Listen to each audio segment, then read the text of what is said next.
Hello everyone, welcome to a World of Warships Blitz video. Today's video is the Tier 7 Tech Tree American Heavy Cruiser, the New Orleans, and I am playing the New Orleans a little bit these days to see if I like it, because I'm considering purchasing the Indianapolis, which is the Tier 7 Premium American Heavy Cruiser, which is basically the New Orleans, but instead of having a defensive AA, it has 2 radar. And at Tier 7, you get the annoying habit of destroyers disappearing into smoke. So, and radar is a really good way of dealing with that. So I'm taking the Helena out, because the Helena is also a Tier 7 ship with radar. Although it's rather floaty and high arcs, and slow travel time for its shells means that it's not quite the same sort of a slamming killer that the New Orleans is, or at least not to my mind. I've seen some New Orleans captains who do things extremely well. There is my target, a British destroyer within 6 kilometers who would have been absolutely radared. But there he goes. He's fired at the North Carolina, a nice line of torpedoes, which hopefully the North Carolina has dodged. So here we are. We're going to try and deal with this guy. He's caused me some pain with that fire. Not a great deal of pain, but yeah. But I'm not happy. So let's land some shots over there and see how they go. Okay then, I think I've more than traded the minor amount of damage his fire did. So, right, so here we are. We are facing nose in towards that guy. There's a King George V coming around the corner. We'll slam him with some shells, some of these lovely 8-inch shells. And that is what American heavy cruisers are, just fantastic. They do hit hard. They're probably the hardest, some of the hardest hitters. I think the German AP is harder hitting, but still, they do a fairly good, decent punch of damage. So now that King George V has got some serious problems, because he's received an awful lot of torpedo fire from our friendly destroyer, who needs to really get out of there because he's getting absolutely hammered.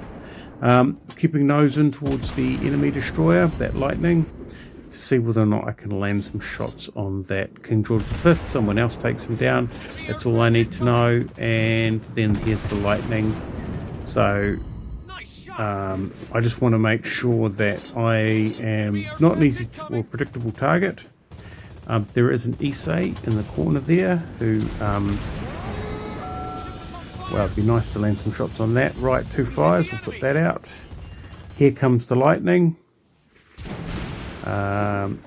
See if we give it enough lead. We usually fail to give enough lead. 8 hits out of 9, so that's enough lead for me. Here comes his torpedoes, fired in a random pattern. I've done that before. Now the problem with random patterns is they can have random results, and that probably wasn't the result that he was hoping for, but it was very welcome in that his pattern had a path through it that my ship could take. So American heavy cruisers do have a reasonable amount of agility. They are not the British light cruisers by any stretch of the imagination, but they do have reasonable flexibility. So this destroyer, let's see if we can get him with our rear guns.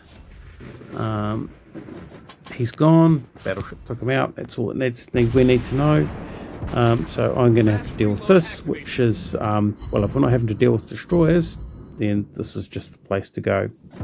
So I'm heading back towards our cap.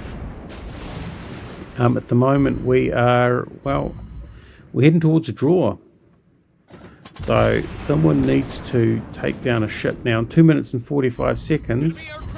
I'm not sure if I'm going to win against this Issei.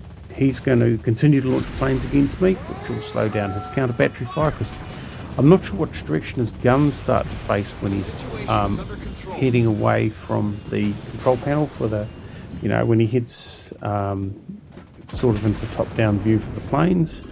But he is making a beeline for the capture zone, because he basically wants to drop the fighters in it.